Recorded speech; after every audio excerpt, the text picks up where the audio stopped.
এখন আমরা চিতই পিঠা বানাচ্ছি। চলো, এই যে দেখেন আমাদের পিঠাটা কত সুন্দর হয়েছে, মাশাআল্লাহ অনেক সুন্দর হচ্ছে, ফুলতিছে। এই যে দেখেন 4 তো জালি জালি হবে। এখানে অনেকগুলান হয়েছে। তো এখন আমরা খাবো চিতই পিঠা। তো আপনাদের সবাই দাওয়াত রইল।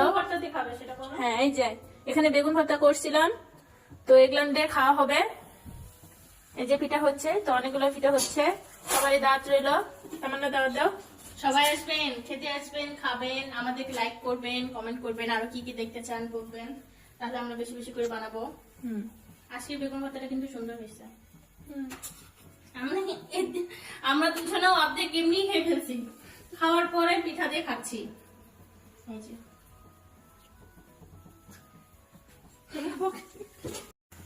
এখন আমরা চিতই পিঠা বানাচ্ছি।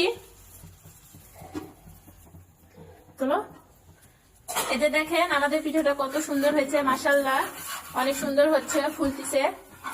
এই যে দেখেন 4 তো জালি জালি হবে। এখানে অনেকগুলান হয়েছে। তো এখন আমরা খাবো চিতই পিঠা। তো আপনাদের সবাই দাওয়াত রইল। হ্যাঁ, এই যে এখানে বেগুন ভর্তা করছিলাম, তো এগুলান দিয়ে খাওয়া হবে। এই যে পিঠা হচ্ছে, তো অনেকগুলো পিঠা হচ্ছে, সবাই দাওয়াত রইল। তামান্না দাওয়াত দাও। সবাই আসবেন, খেতে আসবেন, খাবেন, আমাদেরকে লাইক করবেন, কমেন্ট করবেন, আরো কি কি দেখতে চান বলবেন, তাহলে আমরা বেশি বেশি করে বানাবো। আজকের বেগুন ভর্তাটা কিন্তু সুন্দর হয়েছে। আমরা দুজনেও অর্ধেক এমনি খেয়ে ফেলছি, খাওয়ার পরে পিঠা দিয়ে খাচ্ছি। এই যে